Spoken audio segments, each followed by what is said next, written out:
Morning, grade 4. How are you? I hope you people are doing good. So, now we are going to start our social studies class, and we have to start a new chapter, and it's chapter number 4. The topic is maps. ठीक है, map आपको पता है क्या होते हैं? हमें directions बताने के लिए एक ड्राइंग बनाई जाती है, वरना हमें कैसे पता चले कि हमारे वेस्ट में क्या है, नॉर्थ में क्या है, ईस्ट में क्या है. तो ये सारी चीज़ें हमें मैप से पता चलती हैं.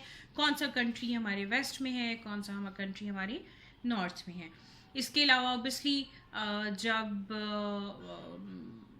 हम कोई ट्रैवल करने लगते हैं, हम कहीं ट्रैवल करने लगते हैं, तो भी हमारे पास सम टाइम ये मैप होता है या डिजिटल मैप होता है जिसके थ्रू हमें पता चलता है कि where we have to travel.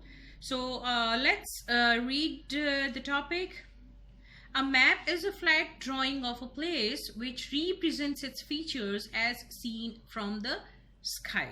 यानी हमें किसी एक जगह को उसके बारे में जानने के लिए उसकी फ्लैट यानी पेपर के ऊपर ड्राइंग बतानी पड़ती है, और वो ऊपर स्काई से बनाई जाती है उसके फीचर्स बताने के लिए, यानी कौन सी जगह कहाँ पे है.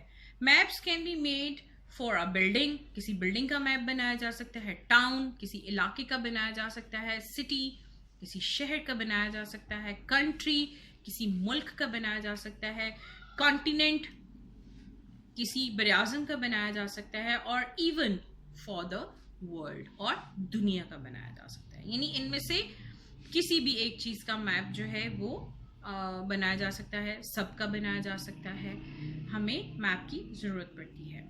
Sellers, navigators and surveyor's who travelled by ship to many places made maps of the world many years ago. यानी जो वाटर के थ्रू जो लोग ट्रैवल करते हैं उन्होंने बहुत सालों पहले मैप्स अपनी हेल्प के लिए बना लिए हुए थे, ताकि वो जिस जगह ट्रैवल करना चाहते हैं वहीं पहुंचे, कहीं और ना पहुंच जाए. They measured the areas and observed the shapes of the land and drew them as maps. उन्होंने उनको ऑब्जर्व किया, पहले एरियाज को, उनकी शेप्स को ऑब्जर्व किया, और फिर उन्होंने नक्शा बनाया. Most of the time they estimated the distances, Heights and positions of the cities. यानी उसमें क्या ज़्यादा वो एस्टिमेट करते हैं, अंदाज़ा किस चीज़ का लगाते हैं कि उसका फासला कितना है, उसकी ऊंचाई कितनी है, और उसकी पोजीशन क्या है शहर के अंदर. Today we have accurate instruments that give us detailed measurements.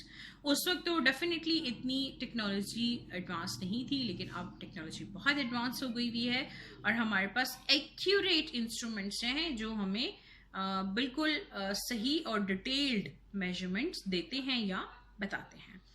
Maps have been made accurate by using satellite images from the space. अब इसके लिए क्या करना पड़ा कि कैमरास जो थे वो स्पेस पे भेजने पड़े. वहां से कैमरास जो हैं वो पिक्चर्स लेते हैं, और जो साइंटिस्ट्स जो हैं उन पिक्चर्स को देख के फिर एक्यूरेट मैप्स बनाते हैं. We can locate cities, mountains, rivers, coast lines and other landforms on physical maps of the place. कि हमें इन सारी चीज़ों की लोकेशन के बारे में पता चलता है कि कहाँ, अगर कोई शहर है या मुल्क है तो उसमें पहाड़ कहाँ हैं, उसमें शहर किधर हैं, दरिया समंदर कहाँ पे हैं, ये सारी सहरा पे कितनी लाइंस हैं, वो सारी जो है वो चीज़ें हमें बताते हैं, उसके बारे में बताते हैं कि वो किस जगह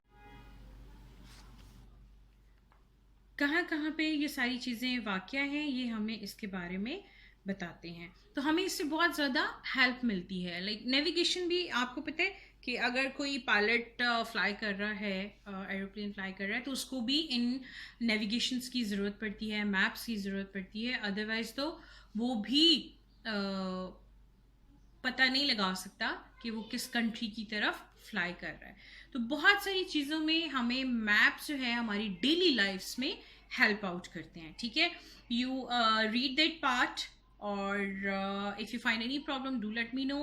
I can explain you again. I can show you the maps, and I can let you know how these has been drawn in how they help.